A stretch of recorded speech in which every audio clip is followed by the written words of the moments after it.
Peoples pulse కి స్వాగతం. ఈ రోజు వార్తల్లోని ముఖ్యాంశాలు. ప్రత్యేక హోదా కోసం జగన్ ఒక్క ఉద్యమమైనా చేశారా? వైఎస్ షర్మిల.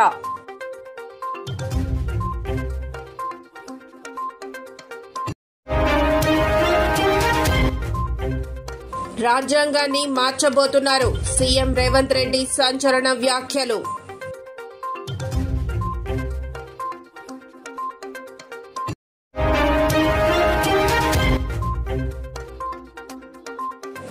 మోదీ సర్కార్ వెళ్లిపోయింది, చిదంబరం కీలక వ్యాఖ్యలు.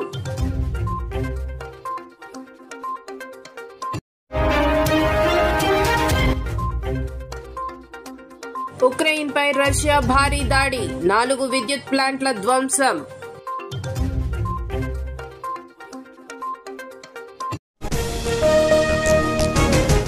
రాష్ట్రానికి ప్రత్యేక హోదా వచ్చి ఉంటే యువతకు ఉద్యోగాలు వచ్చేవని ఏపీ కాంగ్రెస్ అధ్యక్షురాలు వైఎస్ షర్మిల అన్నారు. మోదీని నిలదీసే ధైర్యం రాష్ట్ర నేతలకు లేదని విమర్శించారు. అనకాపల్లి జిల్లా పాయకారావుపేటలో నిర్వహించిన ఎన్నికల ప్రచారంలో ఆమె మాట్లాడారు. చక్కెర పరిశ్రమలు మూతపడితే తెరపించాలనే ఆలోచన పాలకులకు ఉందా అని నిలదీశారు. అధికారంలోకి వచ్చాక జగన్ ప్రత్యేక హోదా కోసం ఒక్క ఉద్యమమైనా చేశారా? రాజధాని కట్టగలిగారా?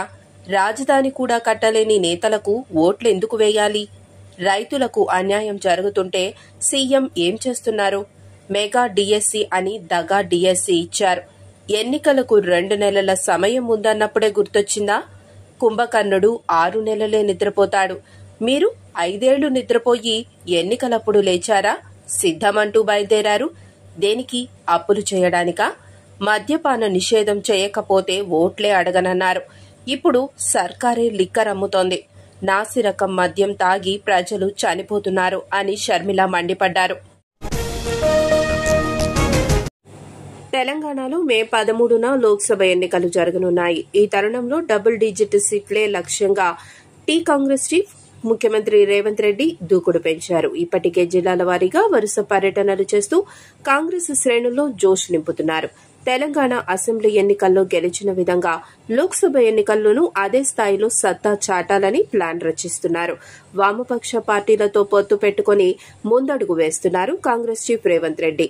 ఎన్నికలు దగ్గర పడుతున్న తరుణంలో రేవంత్ రెడ్డి శనివారం ప్రెస్ మీట్ నిర్వహిస్తున్నారు.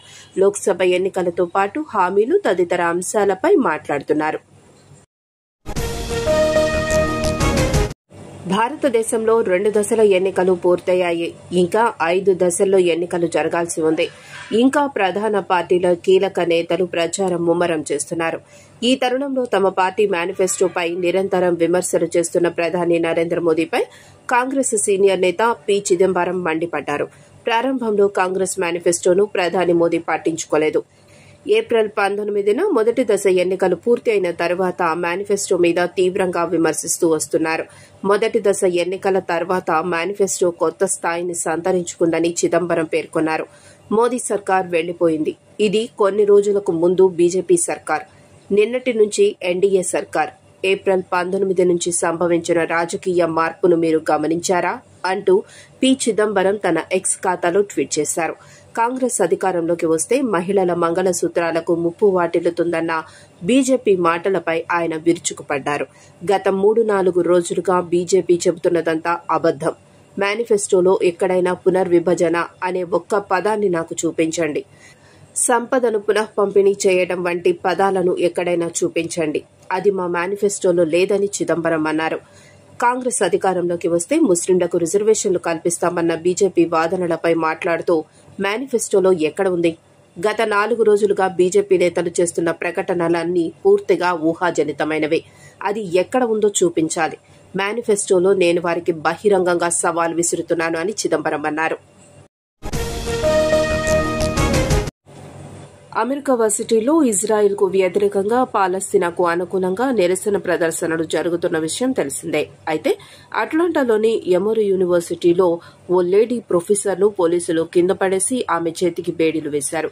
ప్రొఫెసర్ కరోలిన్ ఫెలిన్ ను కింద పడేసి ఆమె 2 చేతులను హ్యాండ్ కఫ్ తో కట్టేశారు. విద్యార్థులను వదిలేయాలని ఆమె వేడుకుంది. ఆ సమయంలో ఓ పోలీసు వచ్చి ఆమెను నెట్టేశాడు. ఇక ఆ తర్వాత మరో పోలీసు వచ్చి కింద పడేసి చేతులకు జిప్ వేశారు. నేను ప్రొఫెసర్ను అంటూ ఆమె అరచినా పట్టించుకోలేదు. పాలస్తీనాకు అనుకూలంగా కొలంబియా యూనివర్సిటీలో తొలుత నిరసన ప్రదర్శనలు ప్రారంభమయ్యాయి.